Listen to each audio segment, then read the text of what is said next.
Welcome to the Free Library of Philadelphia Online. My name is Jason Freeman, and I'm a producer and editor here in the Free Library's Author Events Office, and I'm very pleased to be here to introduce tonight's guests.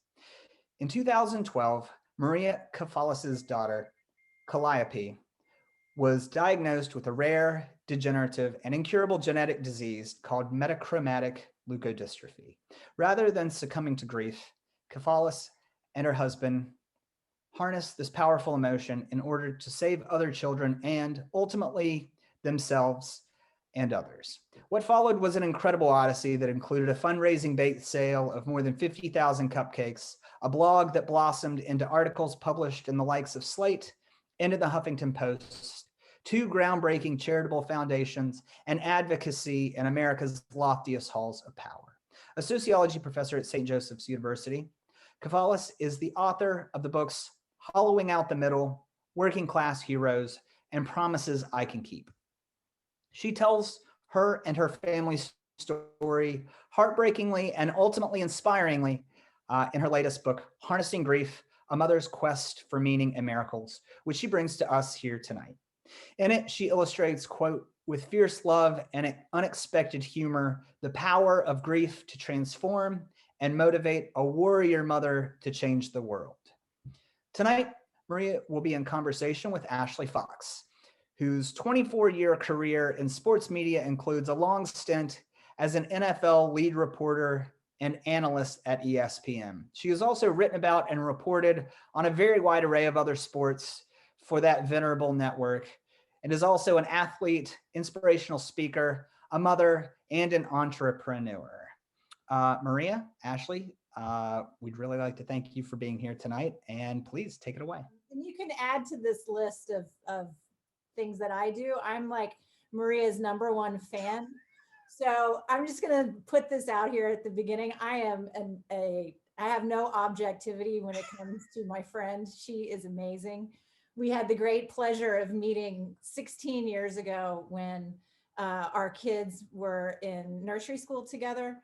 And she is she's like a superhero. She's powerful and strong and smart and beautiful and so very dear. And so I just love her to death. I'm so honored to be here to have a conversation with her. I thought we said no crying. Don't make me cry in the intro. I know, sorry. I feel like I'm gonna cry. I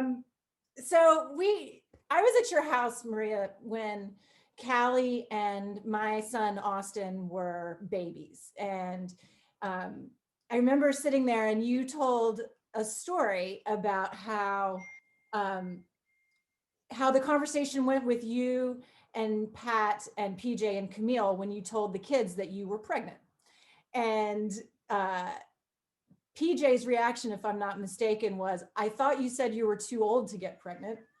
And Pat, in the way only Pat could say, his response was, we are. and I'll never forget that. Can you just explain what has happened since then? Wow. So I always go back to the moment, the day we brought home Cal from the hospital on Christmas Day of 2009. And my dad was there. We had just bought this house, which I was in love with, this crazy 120-year-old tutor. And Pat and I had these great jobs, and we had these 3 kids. And somehow I'd gotten through being pregnant at 42. And it was the easiest pregnancy. And I remember sitting in the hospital thinking, it was Christmas morning, my life is perfect. And I had maybe this is retrospect, this nagging sense, well, what's going to happen now? Because my life is perfect. I have this great family. I have this great husband. I have this great career. And then in 2012, it just is gone. I mean, it's first, my husband, Pat, was diagnosed with multiple myeloma. On the day he's beginning chemo at Penn, he gets a call from Ireland. His father has pancreatic cancer. And then 3 months later, my dad gets diagnosed with stage 3 bladder cancer. And I'm thinking, okay, it can't get any worse. It can't get any worse. And we're done, right? And then in July of 2012, we go to CHOP, and in a story chronicled in the book, they say she's got this ultra rare disease. Pat and I were carriers. We had no idea, and that she's going to die in 3 years. And I remember literally trying to see if I could jump out the window of the 9th floor of CHOP. I mean, it had gone from the best place to the worst place in, less than 3 years. And it was astounding, even now thinking about it. You write in the book about, you said, those first days home, I felt like I was dying. And years later, I would realize that I was. The person I once was, the person who looked forward to sending her daughter to kindergarten or teaching her to swim in the ocean, ceased to exist. A mother's dreams for the future are inextricably linked to her sense of self, and human beings who have nothing to look forward to become zombies, stumbling through life and missing the defining feature of their humanity, hope. Yeah, I mean, how did you go from that to this? So the book chronicles the first kind of 2 years of the multi-year nervous breakdown. And, I describe it like a light flickering on and off, and that the first couple weeks after we found out Cal was sick, I mean, hearing your 43-year-old husband has cancer is really bad. But hearing your 2-year-old's going to die is a whole other level of horror. And, it was like Pat and I were these two people drowning side by side, and you just had to sort of go under. And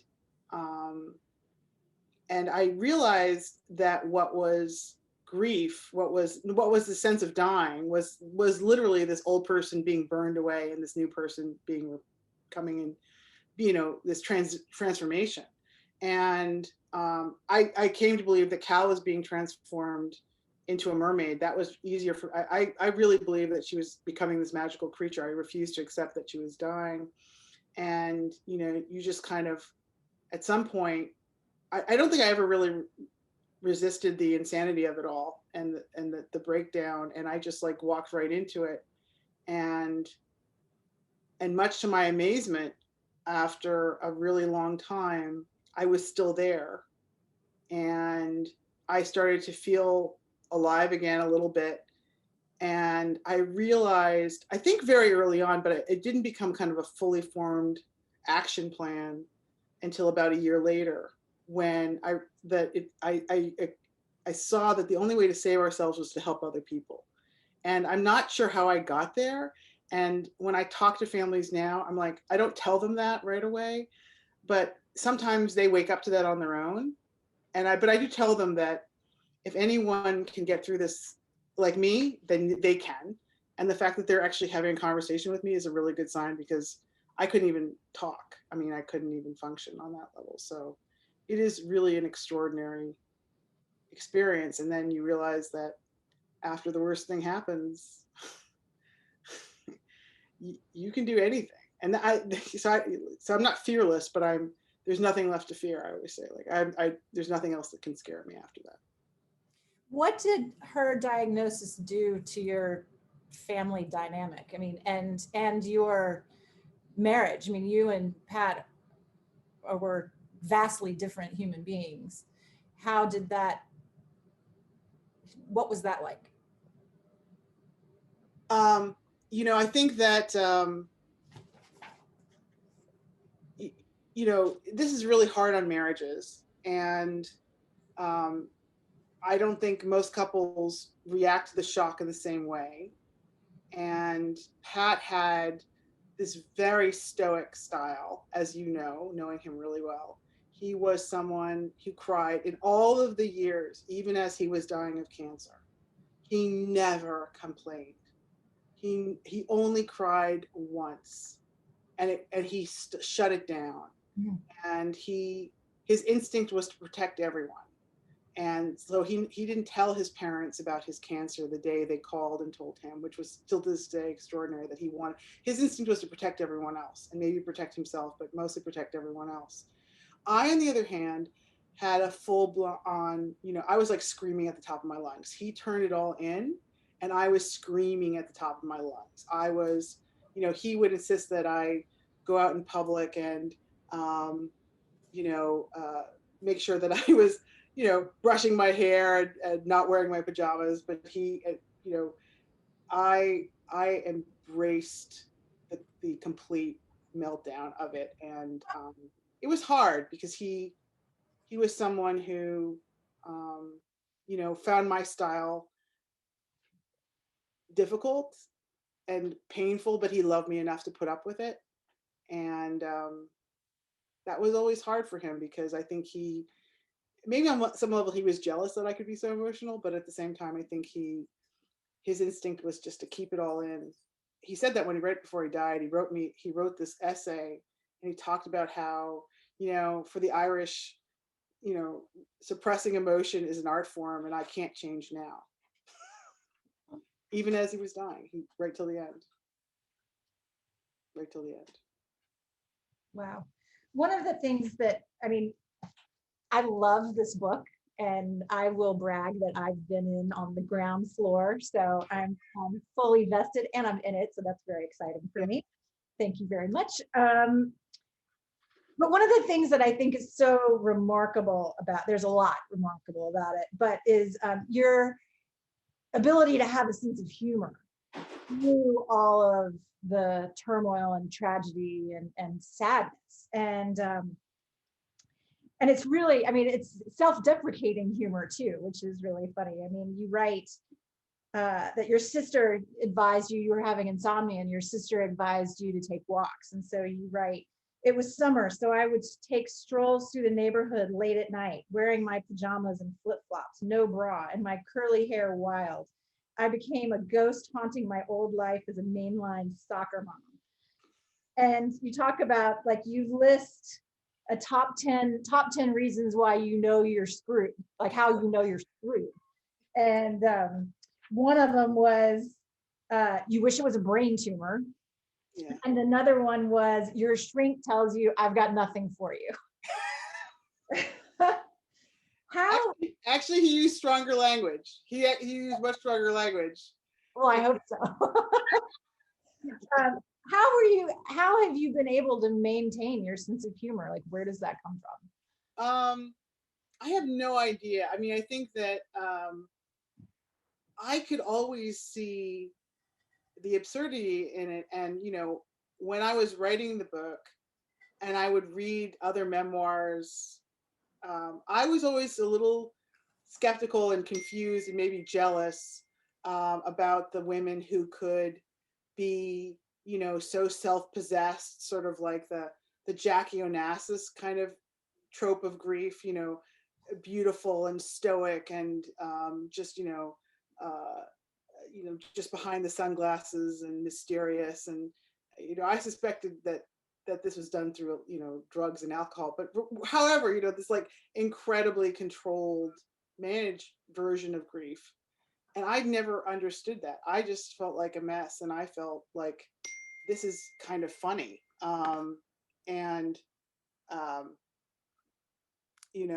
think that just kind of came through. And Pat used to think my essays, he would tease me because I would say, don't you think this is funny? And he would say, no, I don't think any of this is funny. But I certainly could see the absurdity in it. And I could see the absurdity in me. And a lot of people have really reacted to the fact that they feel very validated that the heroic mom character who, is supposed to be stoic and fight to the bitter end for their kids is allowed to be, you can do that, but also be a hot mess and funny and,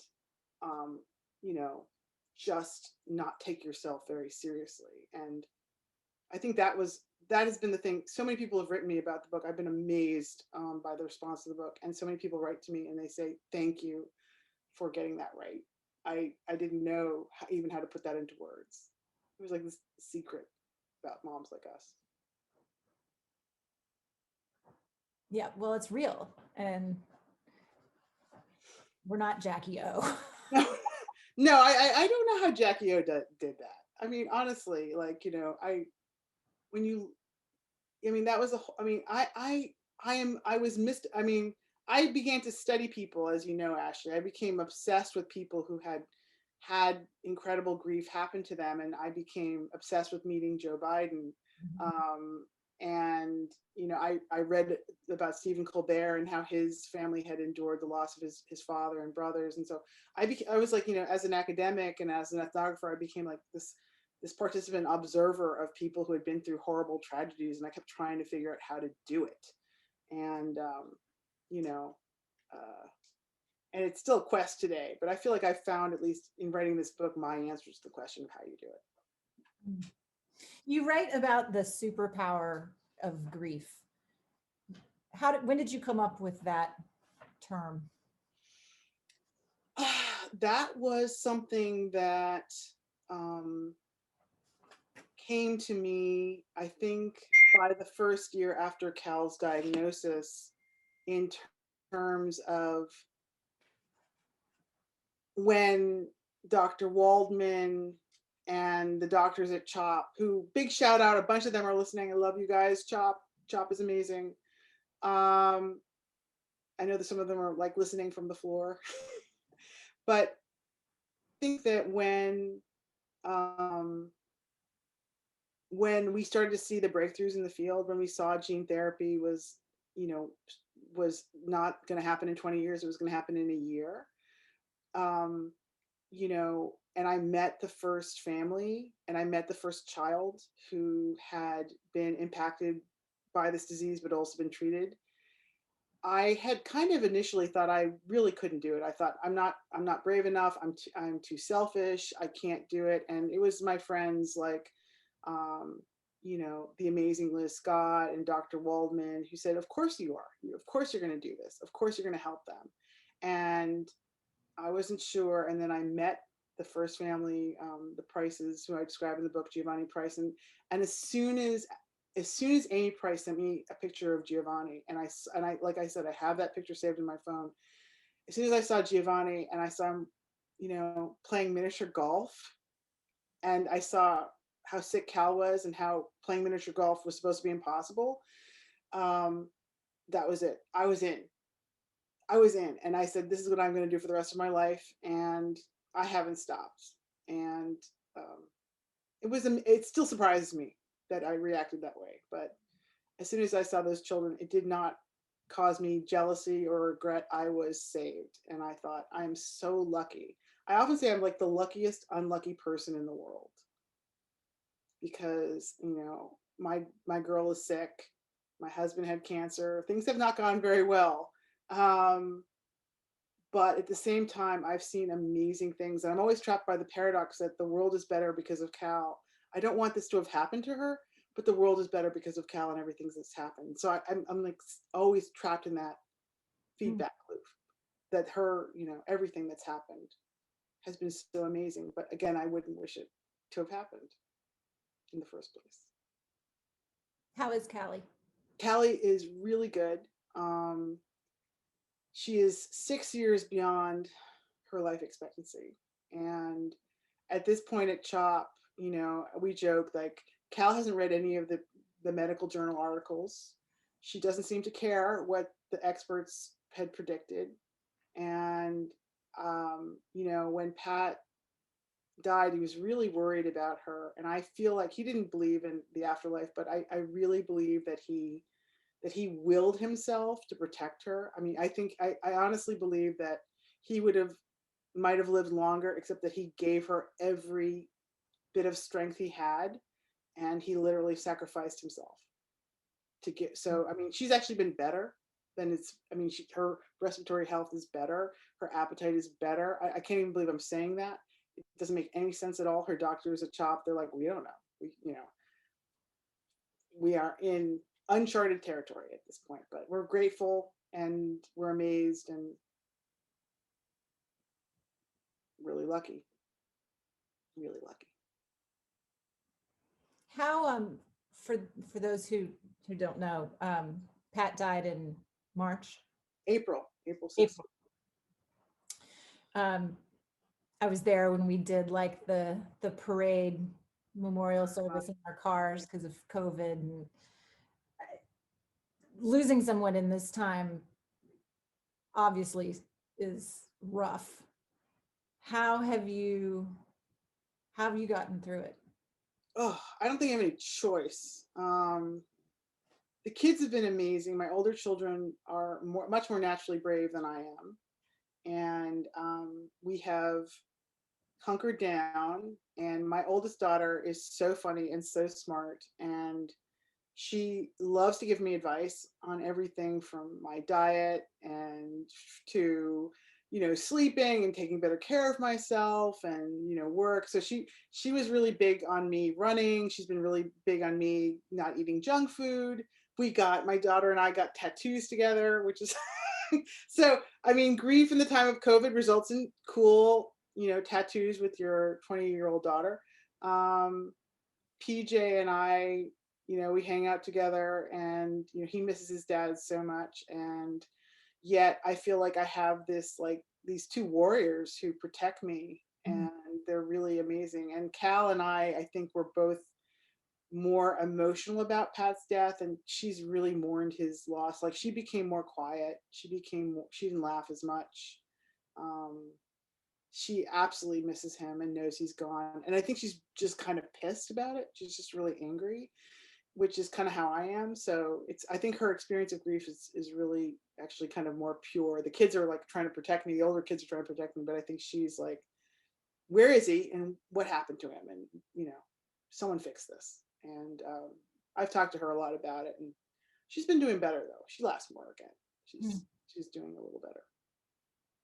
Have you experienced any survivor's guilt? How so? Like, he's gone, you're not. No, I'm actually kind of jealous. Sometimes, like, when something really horrible happens, I'm thinking, why did you leave me to deal with this? And no, I mean, no. I mean, he was like, oh, he fought so hard. I mean, I don't believe, he fought so hard, and it was just,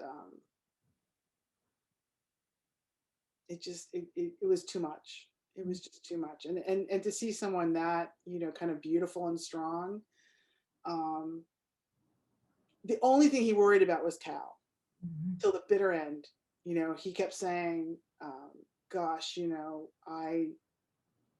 I can accept this, but I can't think about leaving you guys. And he, had everything taken care of, and he had, it all figured out to make sure the kids were okay and I was okay. And to this day, I mean, it was much worse than he was letting on. He was trying to protect me till the bitter end. And, he was like, oh, it's there, we're going to try a new medication. It's going to be okay. They haven't given up yet. And yet he was like secretly liquidating stocks and writing down a spreadsheet for me and telling me what, giving me orders and planning his funeral. And because of course Pat would plan his own funeral. He was that kind of a person. He was like, okay, this is how it's going to be. Long list of directions and orders for me. Back to something you said a minute ago. How do you know that Callie's pissed? Like, how? Oh, can you tell? She was. I mean, one of the inaccuracies, if you look up MLD, it says the children have dementia and that they're in a vegetative state. And I've always talked to the doctors and I've said that's not true. She is, when she's awake, when she could, by the sound of his footsteps, she knew it was him. she would like literally lift her body because she could tell by the way he walked that it was him. And she would start smiling and singing and cooing as soon as he came up the steps.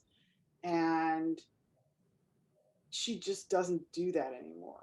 And she's happy to see me. But that kind of joy and smiling that she did for him, she doesn't do it anymore.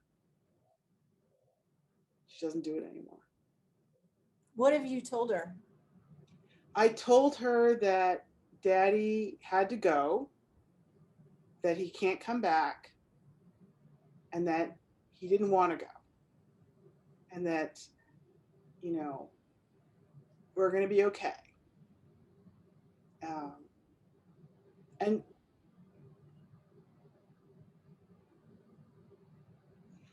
you know, she knows he's not here and he's not coming back. Did you tell her he died or no? I didn't use the word died. Actually, I never used the word died. I just said he's not coming back. I've never used that word around her. I use that word a lot, but not around her. I don't know what she understands about death, but she does understand people going and leaving, going and not coming back. So, I mean, I explained it, her father's absence as that absence, as opposed to death. And she understands that. She understands. You said something to me the other night that I had not thought of and was very moved by, that you said that you think that, or you know, that Pat's waiting for her. Have you told her that? No. I have never said that to her. Sometimes I get scared that she's not doing well. And sometimes I think he's waiting for her and he misses her so much that he wants her to come with him. I mean, I don't think I've always said to her, you have to go when you're ready. And she's not ready yet. She's not ready yet. That she understands. I said that to her since she was 2.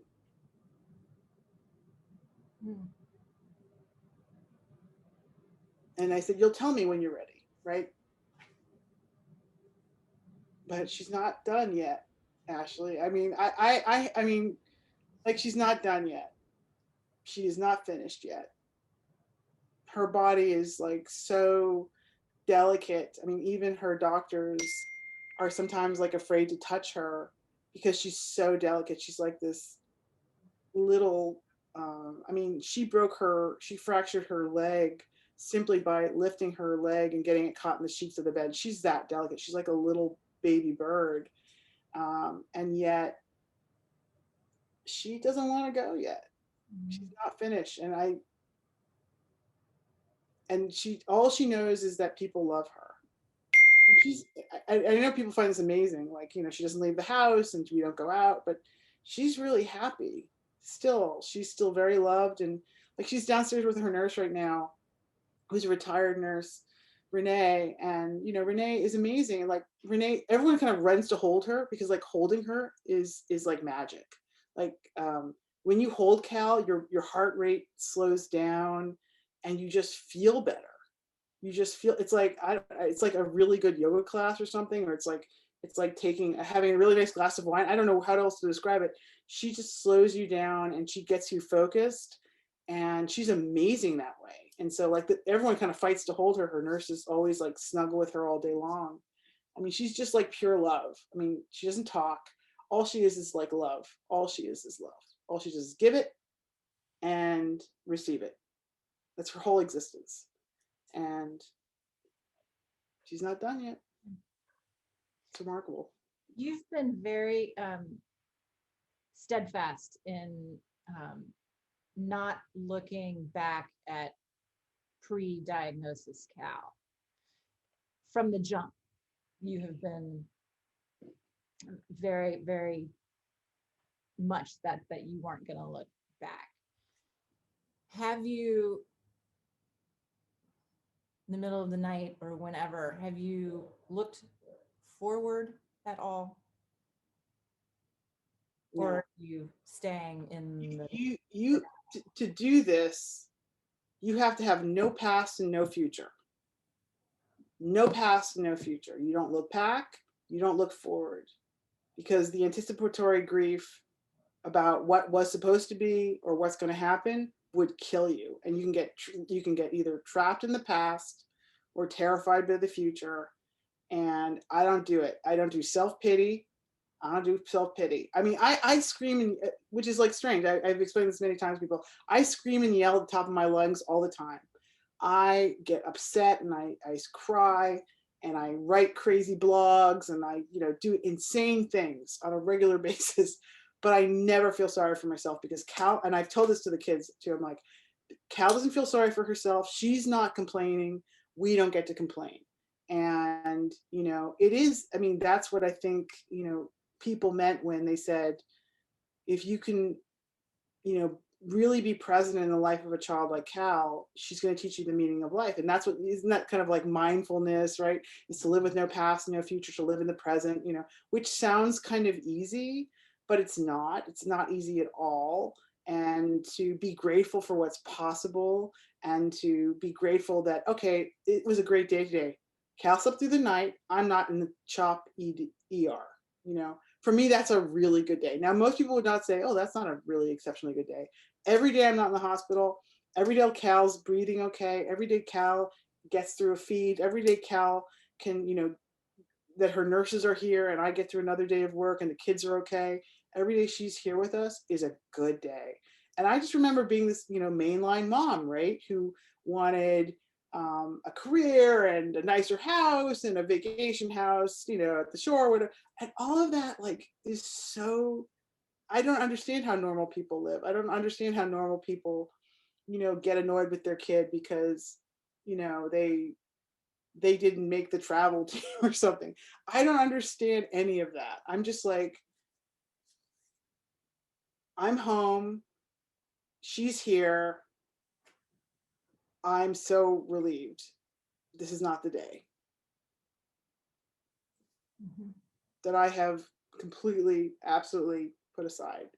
But I also had the gift of, telling our story. I really believe that telling your story tames grief. And I think I started writing about, you remember, Ashley, because you were like the crazy ass blog. I mean, I started writing the blog, I think about 2 months after her diagnosis. Yeah. And I shared it with a couple of friends, and it was really helpful. And then people, to this day, no one's exactly sure why people like the crazy ass blog, and maybe why people liked it. I don't know. People still they missed the blog. And my agent said when I sold the book, she's like, you can't write the blog anymore, you got to save it for the book. So I stopped writing the blog. People were like, I miss the blog. I said, really, you do? I don't know. I miss the blog too. Well, it's here in the book. It's here in the book now. I mean, and this is awesome. But this, for those of you who weren't privy to the crazy ass blog, this is a very tamed down version of the crazy ass blog. Which kind of brings me to another question. Writing a memoir is a really difficult thing to do. And I know the crazy ass blog started your process, but how did you find your voice? How did you do it? It took a long time. It took 6 years to find my voice. And when I originally wrote the book, I thought it would be about Cal's death. Right. And and then I'm like, I think 3 years into it, I said, well, this is not about Cal's death. Cal is not dying, and that's not what's happening here. And I actually resisted. I've only recently acknowledged that I'm a memoirist. I actually hated the label. I found memoir, first off, I'm no Joan Didion, and that used to kind of freak me out. I'd be like, well, I would read Joan Didion's memoir on, her version of this. And this is really depressing. I'll never write this beautifully. And my agent said, stop. My agent, Lisa Adams. Hi, Lisa. Always kept saying, stop reading Joan Didion. You're not Joan Didion. So once I kind of let go of, okay, I'm not Joan Didion, and I need to write this in a tone that isn't too scary for the reader, because the Crazy Ass blog, the original version, was really terrifying. It was like being on this roller coaster that was about to collapse or something.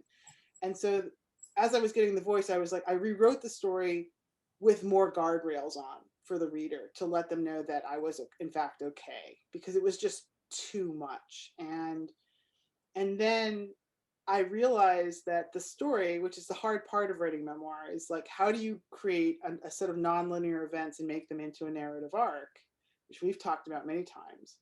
So like, it became clear that it had to be about the crazy time, the really bad time, which is where the book focuses, I think, initially, and then to shift to the epiphany.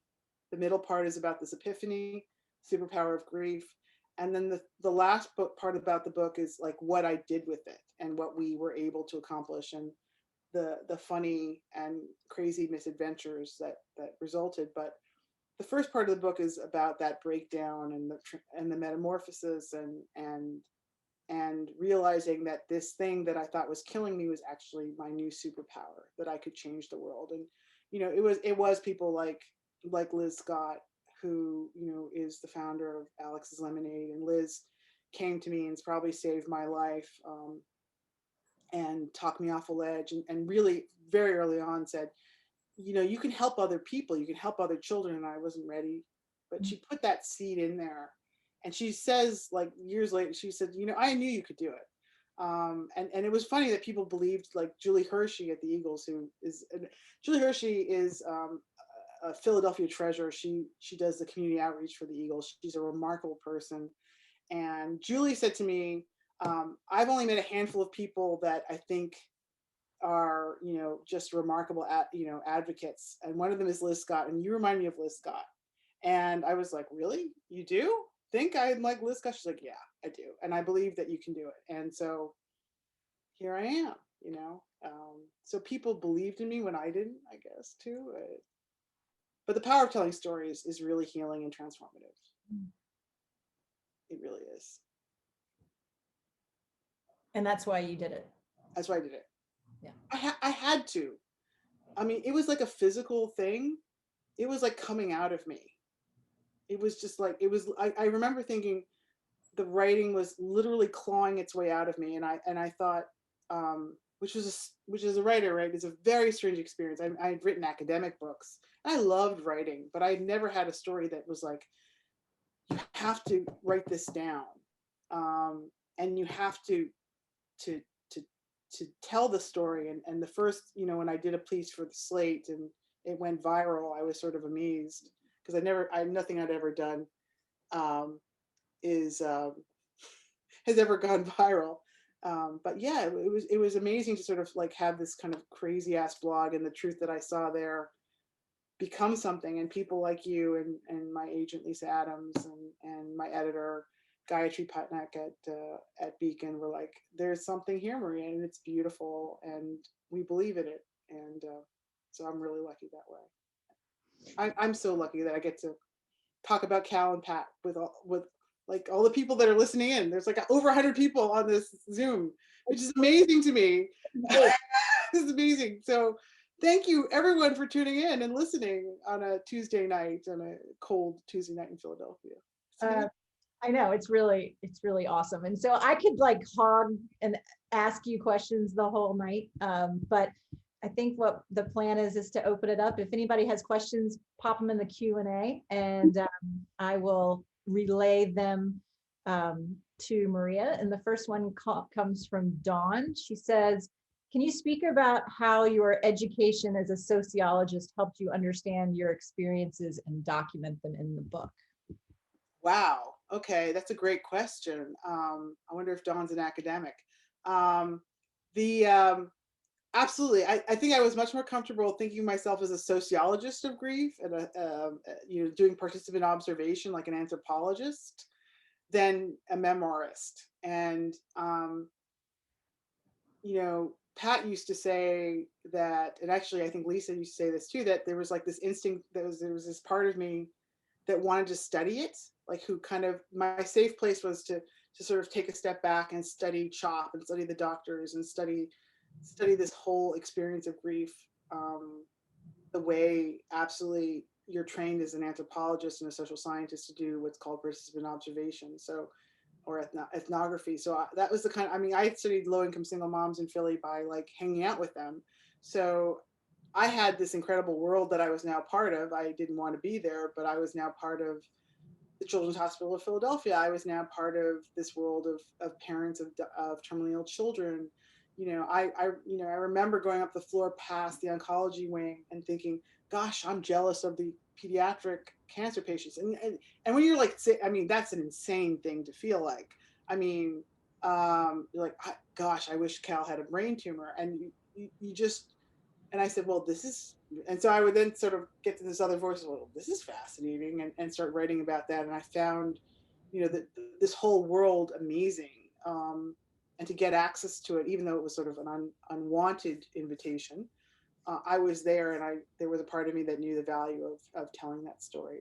But it was weird. I was never comfortable writing about myself. That was strange, but also therapeutic. So yeah, absolutely. I think my training as an academic helped tremendously.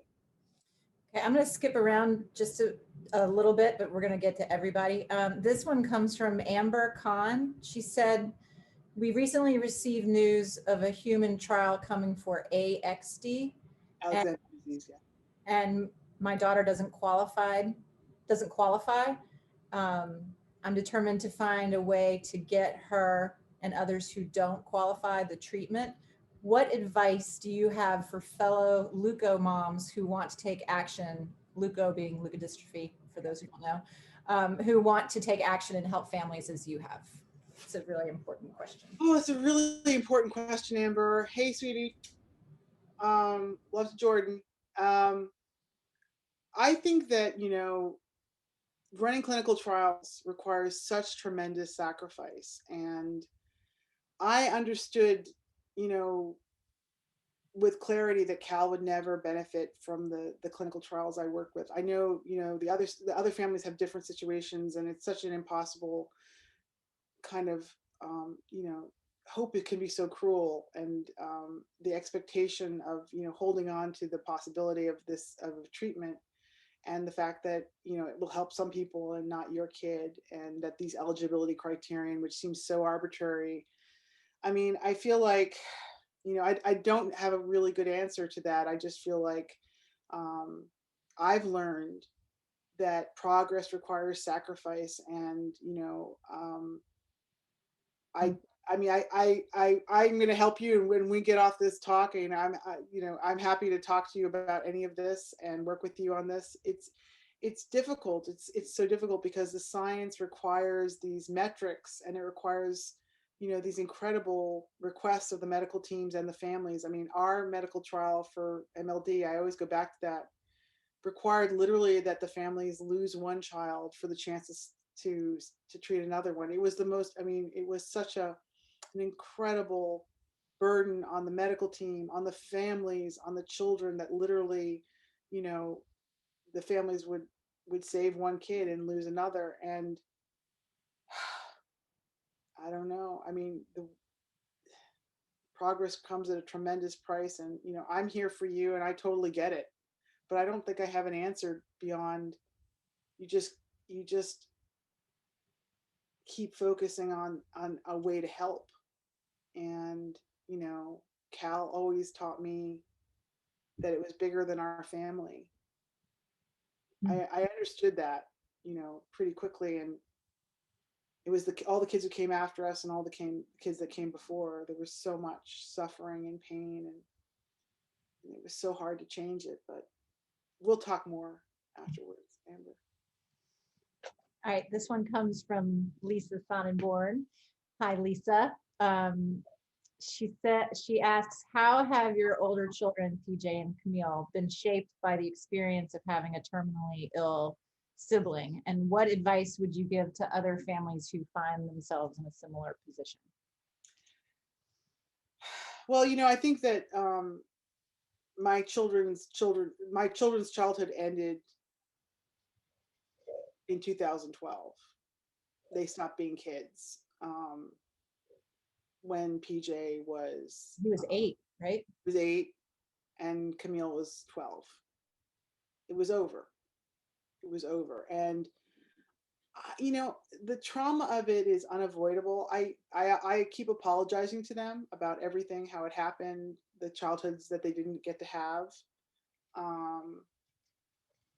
I also know that Cal has made them incredibly empathetic, incredibly wise. I mean, Camille is so smart.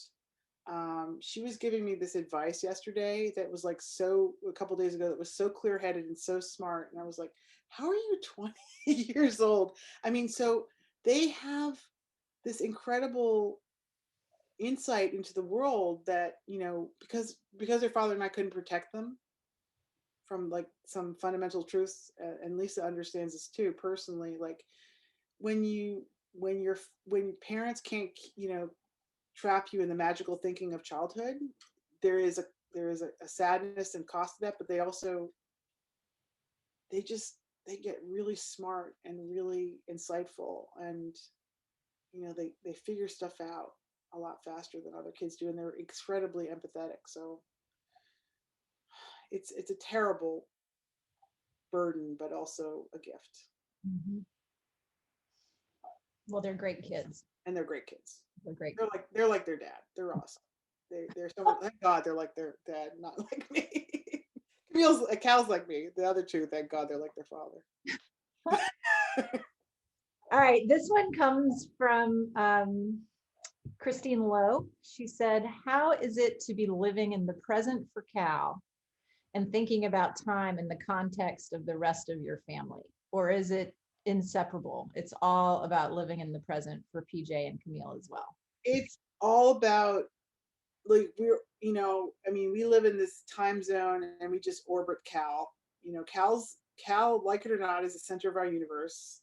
She's the sun, and we're just orbiting around it, which is like really hard and unfair to the kids. Like I've lost track of all the Christmases and Thanksgivings and holidays and graduations that have been impacted by hospitalization, and I couldn't bring my daughter to college when she was a freshman, and I don't know how I'm gonna get to graduation for her next year.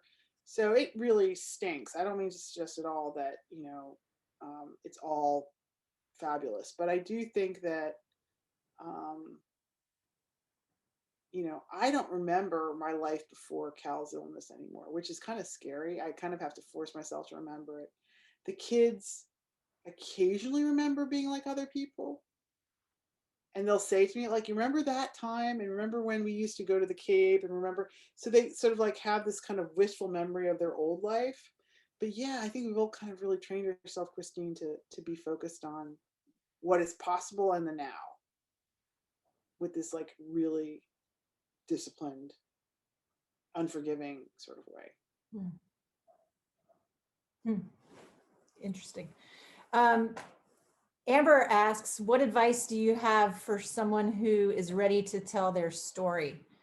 She said she's ready to tell hers and she's struggling with where to begin, which I'll tell you, Amber, Maria and I had this exact conversation on Saturday, because I too, for like 10 or 15 years, have been struggling with my book, and Maria just like laid it out for me in about 30 seconds and told me exactly where to start. So there you go. Well, no, now you're gonna, you just start writing, and I think that you start, the amazing thing about social media is that you can create your own blog. You can start submitting pieces to the Mighty, the Huffington Post. I mean, a lot of these forums are really open to not official professional writers, and memoir is really hard to publish. I mean, my agent Lisa Adams, and don't call Lisa, she doesn't do memoirs.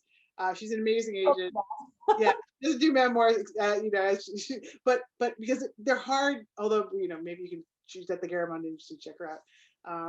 But I think that memoirs are really hard to sell, which I don't want to discourage you at all, but I think that, the tough part that people told me about was like, you have to figure out what your story is. You have to have your beginning, your middle, and your end.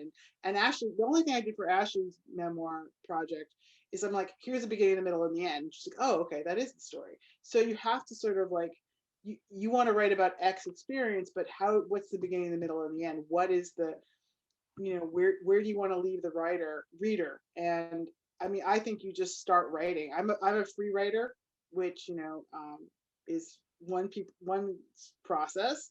My friend Ashley is a much more disciplined writer. She likes to, I think she works with, a kind of a more storyboard sort of style. Right, like an outline test. So so you have to kind of also respect your process. So I'm just like verbal vomit, as my agent and editor will tell you, and they're like, I don't even want to read this. So you have to find your process. I also think it's worth working, when you get to a certain point, working with a professional editor. Another big plug for Will Myers, who is an independent, freelancer out in Texas. He was like my midwife to write the book, but only at a certain point. Don't invest in an editor until you're ready. But like if you start having, a couple chapters, and you want to, try to get it to the next level, and you're stuck. I mean, working with a foundational editor can be great, but again, it's just about writing and just writing, and then it gets better and better and better. All right, well, here's a fascinating question to follow up with that. Dawn Apgar says, what are you writing now? People have been stopping me in the store. Can I put it in real fast? The best part of being a writer is having written. So there you go.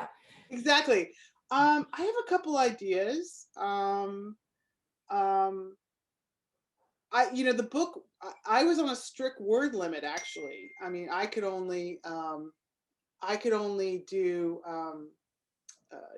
a certain number of words. I left a lot of stories on the editing floor, like my Joe Biden story.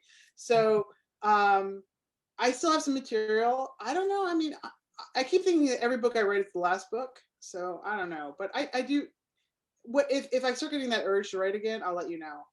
But if anyone has any ideas, people have been stopping me in the store giving me ideas, which is really funny. Like, you should write about X, and it's I'm really touched that you think I could do that, but I don't know. We'll see. You can. Yeah. All right, Sarah says, you speak with so much equanimity.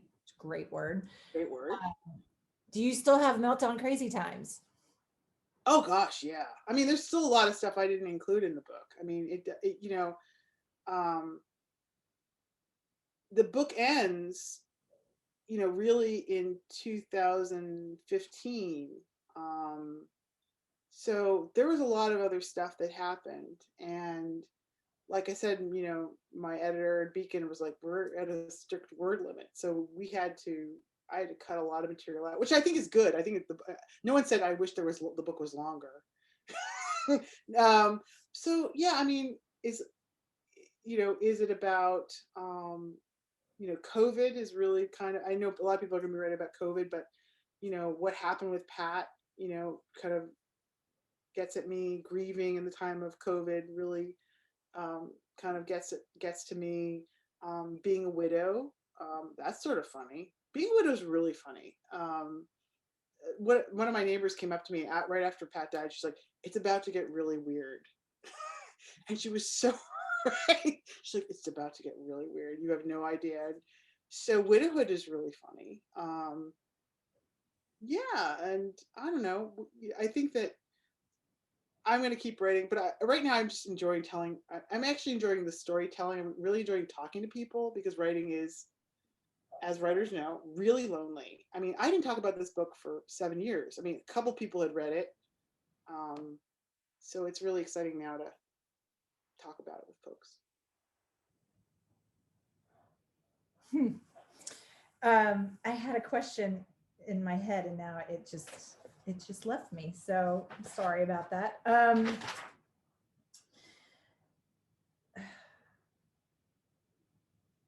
I guess the last thing that I'd like to ask is, and if anybody has any more questions, please pop them in the chat.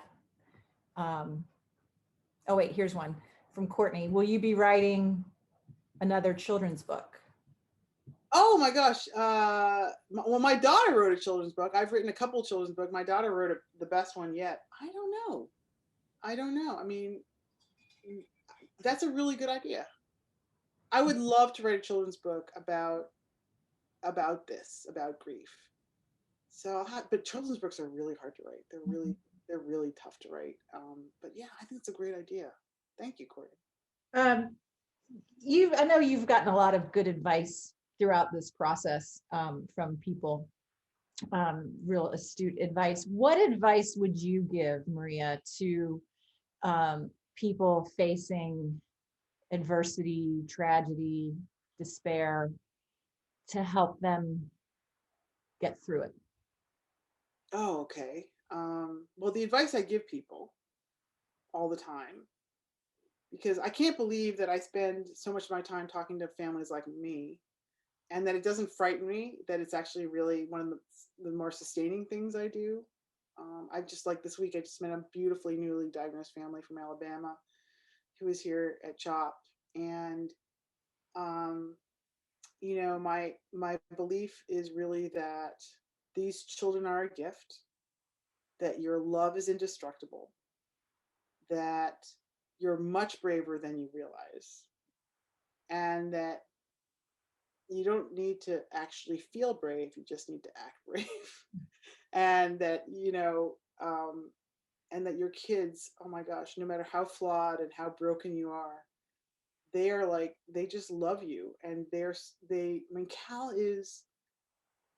Cal doesn't miss the life she was supposed to have because she has no concept of what that is. And that's what Father Peter meant when he said, you know, Cal will teach you the meaning of life. I mean, God, did I see that? And the thing that killed me about that was like, why did Cal have to be sick for me to figure all this out? So a big part of writing this book was like, I hope I can share that with people without having to go through this. And I hope that if they have friends who go through this, God forbid this happens to someone you know or love, that you know how to help. And you understand what it's like without them having to explain it to you. Because I feel like my gift was my weird ability to be able to explain what was happening to me and describe it in real time. Well, yeah, you became an expert on grief after being an expert on other things. I mean, I think I'm an expert only because I could describe it and write it and analyze it. But yeah. But I can't believe it's 8:30. Wait, hold on. We got one more because Lisa asked a question that I should have asked you. Can you talk about, explain the button you're wearing? Yes. This is my husband, Pat, and it says, "What would Pat do?" And this is Pat was like, you know, after he died, I was constantly thinking, what would Pat do in this situation? So a bunch of his students who miss him terribly and colleagues, I made this button for them because the thing about Pat was like, he always knew how to do the right thing. He always knew what the right thing to do was. He had this incredible sense, and I miss him terribly. So when I'm in trouble, I'm like, what would Pat do, man? What would Pat do? Like he would joke, it's like, what would Jesus do? But but in lieu of that, he wasn't a big believer in that stuff. He will do. What would Pat do? Well, he wouldn't have written the crazy ass blog. He wouldn't have written the book. He wouldn't be doing this conversation. Pat would have said, right before he died, you know, people are shocked by this. He said, I love you. I'm really proud of you. It's almost a year to the day that he said this. I love you. I'm really proud of you because I finished the book on February 17th. He said, but I'm never going to read it. And people are like, oh, how could he say that? I said, well, because he said, listen, I was here for the first version. I saw it the first time. I don't need to be trapped in your head reliving it. So, and, but yeah, he would not be, yes, I shouldn't be wearing the button today doing a book tour talking about this because this is not his style. But he was secretly jealous and he would have been really proud of me. Of course he would. All right. Well, this has been amazing. I hope you guys enjoyed it as much as I did. You guys, thank you for coming. Of Kefalas. Thank you, Ashley. Thank you, Free Library Philadelphia. This is amazing.